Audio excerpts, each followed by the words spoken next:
Assalamualaikum warahmatullahi wabarakatuh. Baik, perkenalkan nama saya Arjun, saya dari Fakultas Hukum FH Universitas Bangka Belitung. Di sini saya akan jelaskan tentang mengenai desentralisasi, dekonsentrasi, dan tugas pembantuan dan wewenang pemerintah daerah berdasarkan sistem pemerintahan di Indonesia, terutama sesuai dengan Undang-Undang Nomor 23 Tahun 2014 tentang pemerintah daerah, yaitu yang pertama tentang desentralisasi. Desentralisasi adalah penyerahan wewenang pemerintahan oleh pemerintah pusat kepada daerah otonom untuk mengatur dan mengurus urusan pemerintah dalam sistem negara Kesatuan Republik Indonesia atau NKRI. Tujuannya yaitu meningkatkan pelayanan publik, mempercepat pembangunan, dan memberikan ruang partisipasi masyarakat dalam pemerintahan. Yaitu yang kedua, masyarakat dalam pemerintahan. Bentuknya, pemerintah daerah memiliki kewenangan membuat kebijakan lokal yang sesuai dengan kebutuhan daerahnya. Dan contohnya yaitu pemerintah kabupaten atau kota memiliki wewenang mengelola pendidikan dasar, SD dan SMP, infrastruktur lokal, perizinan usaha kecil, dan lain-lain. Dan yang kedua yaitu dekonsentrasi.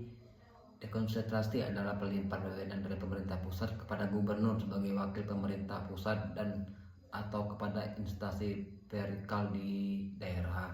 Tujuannya yaitu meningkatkan efektivitas pelaksanaan tugas pemerintah pusat di daerah.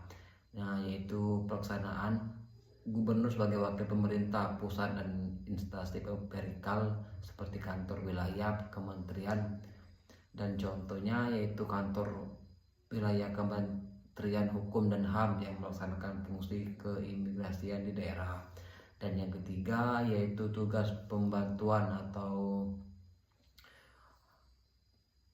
adalah penugasan dari pemerintah pusat kepada daerah, dari pemerintah provinsi kepada kabupaten atau kota, dari pemerintah kepada desa untuk melaksanakan tugas tertentu dengan pembiayaan sarana dan prasarana dari instansi yang memberikan tugas. Ciri khasnya yaitu daerah tidak memiliki wewenang penuh, hanya menjalankan tugas yang diberikan. Dan contohnya yaitu pemerintah pusat memberikan tugas kepada pemerintah daerah untuk mendistribusikan bantuan sosial berskala nasional. Dan yang keempat yaitu wewenang pemerintah daerah.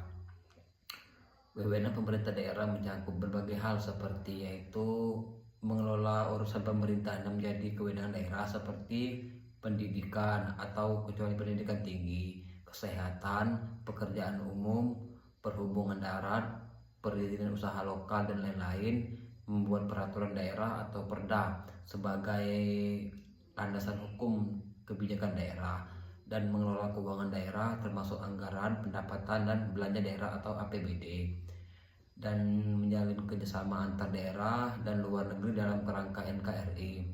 Dan yang terakhir yaitu menjaga ketertiban umum dan ketentraman masyarakat.